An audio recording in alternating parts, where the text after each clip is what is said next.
नमस्कार सांग माने आम ओडिशा विलेज कुकिंग चैनल को आपण मानकु स्वागत जनाउची।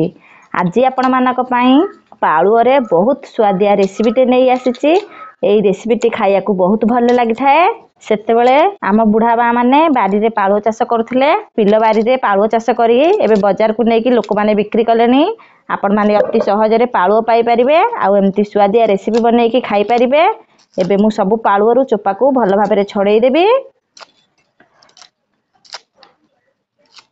एबे पाळुओ को भल भाबरे धोई दबा। पाळुओ रु केते भल भाबरे मु चोपा को बाहर कर देइचे। पाळुओटा जेहेतु माटी तळु आसी थाए सेथिमाई एथरे बाली माटी अधिक लागि थाए। एबे सब पाळुओ को भल भाबरे धोई नेली। एबे चलंतु पाळुओ को सिजेई नबा। पानी ता दबा जेमति पाळुओटा बुडी की रहउथबा। पाळुओटा बुडी की रहिले हमर पाळुओटा भल भाबरे सिजी जाई थाए। एबे 10 रु 12 मिनिट ढांकुणी देकी भल भाबरे पाळुओ को सिजेई नबा। पाळुओ को सिजेइबार 10 रु 12 मिनिट हेई गलानी। एबे देखंतु पाळुओटी हमर भल भाबरे सिजी जाईची। एबे ताको ठंडा हबा पई रखि दबा। पाळुओ ठंडा हबा भितरे आमे मुग जाई की भाजी नबा। एबे मुग जाई भल भाबरे भाजी हेई गलानी। एबे मु ताको काढी नउची। एबे मुग जाई की भाजी की भल भाबरे बतुरेई नेली। एबे चलंतु पाळुओ को काटि नबा। पाळुओटी भल भाबरे ठंडा हेई जाईची। एबे पाळुओर दी साइड की काटि नबा।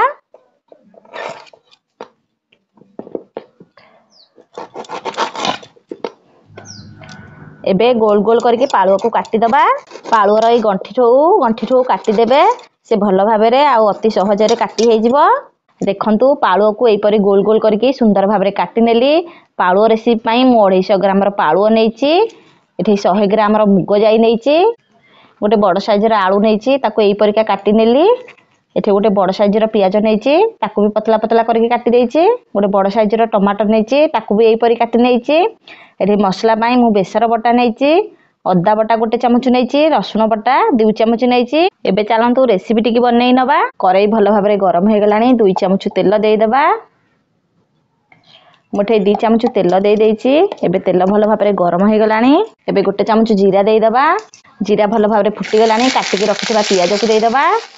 पियाज को एपट सेपट करके भल भाबरे भाजी नबा। जेमति पियाजटा टिके लाल पड़ी आसीबो सेई परिका भाजी दबा। एबे पियाज भल भाबरे भाजी हेई गलानी। बाटी के रखिबा रसुन बटा को देई दबा। अद्दा बटा को देई दबा। एबे रसुन अद्दा बटा देकी भल भाबरे कसी नबा। मसलाटा टिके ताती जिवो सेथि पई आमे अल्प पानी देई दबा गोटे चमच। एबे ताकू भल भाबरे कसी नबा। एबे मसला भल भाबरे कसी हे गलानी। आ किछि गुंड मसला अछि आमे देई दबा। गोटे चमच हळदी गुंडा 2 चमच लंका गुंड आपण माने आपण को अनुसार राग देई परिबे। गोटे चमच धनिया गुंड गोटे चमच जीरा गुंड गोटे चमच गरम मसला।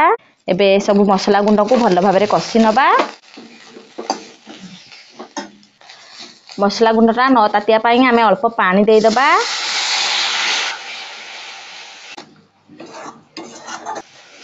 एबे मसला भल भाबरे कसी हे गलानी। काटि के रखिथिबा टमाटो को देई दबा। टमाटो देकी भल भाबरे कसी नबा। टमाटोटा जेमति भल भाबरे सिजी जिवो। एबे टमाटो भल भाबरे कसी हे गलानी। एबे काटि के रखिथिबा पाळुओ को देई दबा। एबे काटि के रखिथिबा आलू को देई दबा। एबे आवश्यकता अनुसार लूण देई दबा। पाळुओ आलू को भल भाबरे कसी नबा। आज आपण मानकु पाळुओ रे बहुत सुंदर रेसिपी बनै की देखेली। आपण मानकु जदि रेसिपी टी भल लागि थाए लाइक शेयर सब्सक्राइब कर देबे।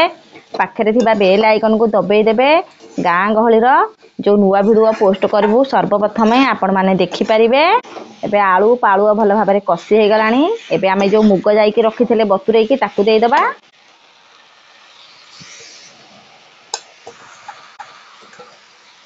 एबे मुग जाई की देकी भल भाबरे कसी नबा। आलू मुग जाई पाळुओ को न घोड़े की 2 रु 4 मिनिट आमे भल भाबरे कसी दबा। एबे मुग जाई पाळुओ भल भाबरे कसी हे गलानी। एबे बाटी की रखिथिबा बेसर पानी की देई दबा।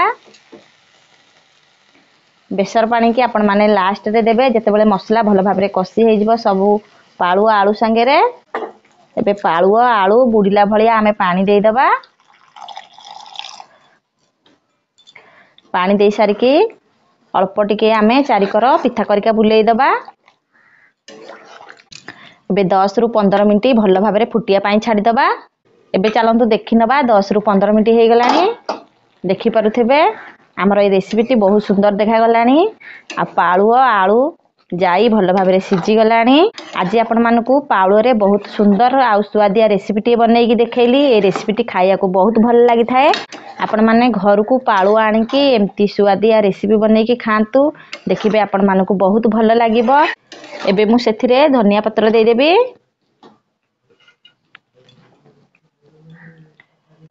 ए रेसिपीटी आपण माने गरम भात संगे खाई परिबे, पखाळ संगे खाई परिबे, रुटी परोटा संगे खाई परिबे, हमर चकुली पिठा संगे खाई परिबे। आ ए रेसिपीटी खाइया को बहुत भल लागि थाए। आज आपण मानकू पाळुआ कसा बनै की देखैली। आपण माने निहाती घरे बनै की खांतु। खाई की आरो स्वाद आपण मानकू केमती लागिला मते कमेंट माध्यम रे जणैबे। एबे हमर पाळुआ कसा रेडी हे जाईची। रहुची नमस्कार।